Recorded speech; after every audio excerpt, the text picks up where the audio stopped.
2 Samuel chapter 15.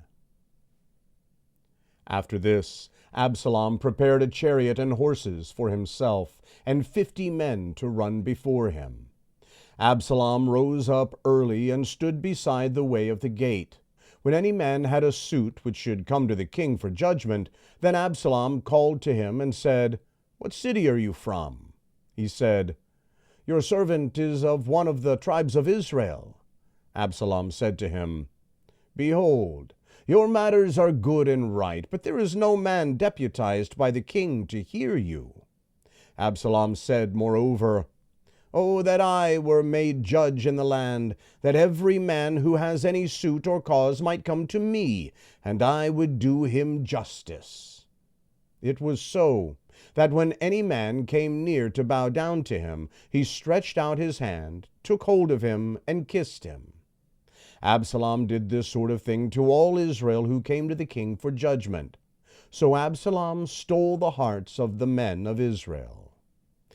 At the end of 40 years, Absalom said to the king, "Please, let me go and pay my vow which I have vowed to the Lord in Hebron.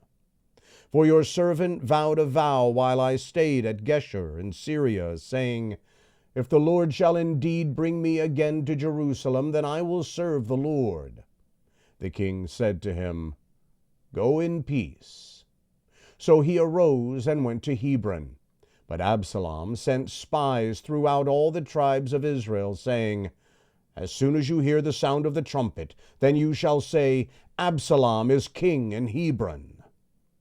200 men went with Absalom out of Jerusalem, who were invited, and went in their simplicity, and they didn't know anything. Absalom sent for Ahithophel the Gilonite, David's counselor, from his city, even from Gilo, while he was offering the sacrifices. The conspiracy was strong, for the people increased continually with Absalom. A messenger came to David, saying, "The hearts of the men of Israel are after Absalom." David said to all his servants who were with him at Jerusalem, "Arise, let's flee, or else none of us will escape from Absalom. Hurry to depart, lest he overtake us quickly and bring down evil on us, and strike the city with the edge of the sword." The king's servants said to the king, "Behold, your servants are ready to do whatever my lord the king chooses." The king went out, and all his household after him. The king left 10 women, who were concubines, to keep the house. The king went out, and all the people after him, and they stayed in Beth-merach.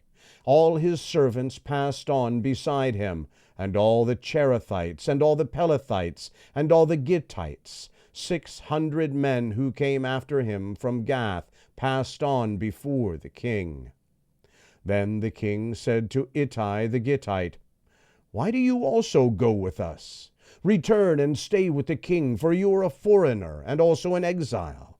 Return to your own place. Whereas you came but yesterday, should I today make you go up and down with us, since I go where I may? Return and take back your brothers. Mercy and truth be with you." Ittai answered the king and said, "As the Lord lives, and as my lord the king lives, surely in what place my lord the king is, whether for life or for death, your servant will be there also." David said to Ittai, "Go and pass over." Ittai the Gittite passed over, and all his men, and all the little ones who were with him. All the country wept with a loud voice, and all the people passed over.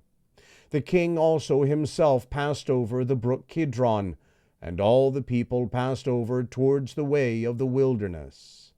Behold, Zadok also came, and all the Levites with him, bearing the ark of the covenant of God, and they set down God's ark. And Abiathar went up until all the people finished passing out of the city. The king said to Zadok, "Carry God's ark back into the city. If I find favor in the Lord's eyes, he will bring me again, and show me both it and its habitation. But if he says, I have no delight in you, behold, here I am. Let him do to me as seems good to him."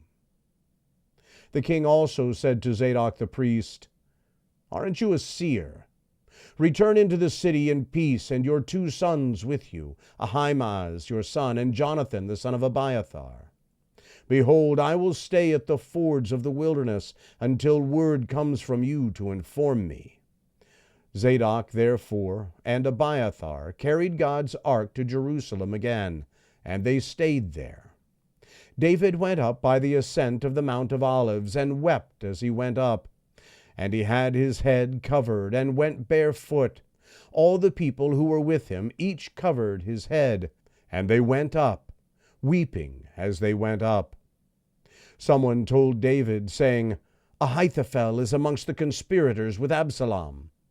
David said, "Lord, please turn the counsel of Ahithophel into foolishness." When David had come to the top where God was worshipped, behold, Hushai the Archite came to meet him, with his tunic torn and earth on his head. David said to him, "If you pass on with me, then you will be a burden to me. But if you return to the city and tell Absalom, I will be your servant, O king, as I have been your father's servant in time past, so I will now be your servant. Then you will defeat for me the counsel of Ahithophel. Don't you have Zadok and Abiathar the priests there with you? Therefore whatever you hear out of the king's house, tell it to Zadok and Abiathar the priests. Behold, they have there with them their 2 sons, Ahimaaz, Zadok's son, and Jonathan, Abiathar's son. Send to me everything that you shall hear by them." So Hushai, David's friend, came into the city, and Absalom came into Jerusalem.